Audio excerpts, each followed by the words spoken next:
Budget पर बहुत सार्थक चर्चा हुई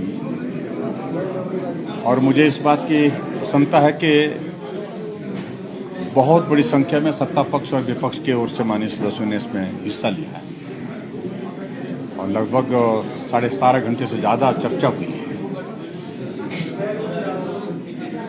और आमतौर पर यह रहता है कि जब बजट प्रस्तुत करने के पश्चात जब चर्चा होती है और जब मुख्यमंत्री जवाब देते हैं तो उस जवाब को पूरा सुना जाता है। अगर किसी पॉइंट पर उनको लगता है क्लैरिफिकेशन की ज़रूरत है, कहीं लगता है उनको कि यहाँ पर हमको सेटिस्फेक्शन नहीं है, संतोष नहीं है, उस पर पूछा जाता है, उस पर वॉकआउट होता है। लेकिन बजट की रिप्लाई में शुरू से अंत तक बोलते रहे, जब तक वो सदन के अंदर रहे तब तक लगातार बोलते रहना, हर बात पर बोलते रहना, इस बात को लेकर के बड़ा स्पष्ट दिखता है कि ना तो उनके पास तर्क था, ना तथ्य थे और इसलिए मुख्यमंत्री को बार बार बोलने से ऑब्स्ट्रक्ट किया जाए, रोका जाए, उनकी स्पीच को बाधित किया जाए, ऐसा प्रयास जो विपक्ष की ओर से किया गया ये दुर्भाग्यपूर्ण है। और मैं इतना जरूर कहना चाहता हूं, हर एक बात का जवाब हमारे पास था, हमने जो आवश्यक लगा वो जवाब दिए भी और जो उपस्थिति में दे पाए वो उनको सुना भी पाए। लेकिन उसके बावजूद जो उपस्थिति में हम नहीं दे पाए, मेरा आप सबसे इस बात के लिए निवेदन है कि आपके माध्यम से उन तक वो पहुंचे। तो यही मैं जरूर कहना चाहता हूं। लेकिन बजट का जो है बहुत अच्छा असर है। और दूसरी बात मैं बड़ा स्पष्ट कहना चाह रहा हूं कि ये बजट चुनावी बजट की दृष्टि से हमने नहीं बनाया। हमारे बजट के प्रोविजंस आपने देखा होगा कि पहली साल से जो चले हुए उनको और ज्यादा स्ट्रेंथन किया, मजबूत किया है हर चीज को। तो ऐसे में उनको इस बात को समझना चाहिए कि वो चुनाव की बात क्यों हो जाए। हम तो चुनाव की बात ही नहीं कर रहे हैं, चुनाव आएगा तब करेंगे जो करना होगा।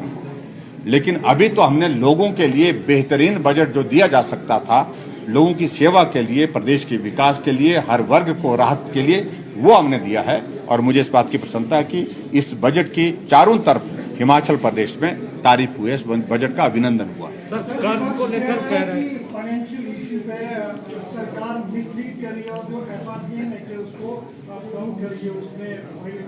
देखिए, उनको हमने जो फैक्ट्स दिए, हमने कहा as on today 62,300 crore rupees का जो है वो लोन हिमाचल के ऊपर है।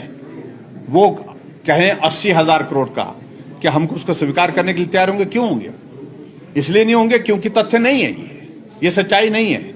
वो कह रहे हैं 7,000 करोड़ रुपए का ऋण आप लेंगे। हमने कहा कि 7,000 करोड़ रुपए के ऋण के लिए तुम क्यों चिंतित है? सरकार हमारी है, हमने कितना लेना हम तय करेंगे, तुम कौन से तय करने वाले?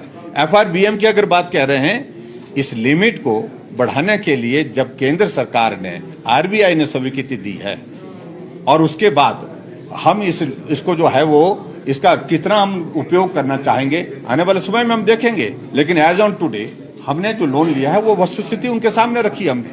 और दूसरी बात ये भी मैं कहना चाहता हूं, हमने लोन जो है, जो हमारी ऑथराइज्ड लिमिट थी उससे कम लिया है। 5,300 करोड़ रुपीस का हमने कम लोन लिया है एज कंपेयर टू जब कांग्रेस की सरकार थी।